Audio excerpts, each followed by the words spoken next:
Halo. Kegiatan kita hari ini adalah membuat bentuk kotak, kemudian diwarna ya. Kita gambar dulu kotaknya. Gimana ya caranya berkotak? Dilihat ya, nanti diturukan ya di rumah ya.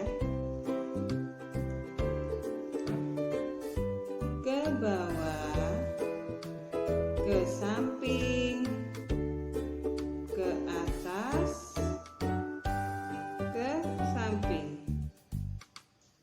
Nah, sudah jadi bentuk kotaknya. Bisa? Sekarang kita warna ya, tengahnya ya.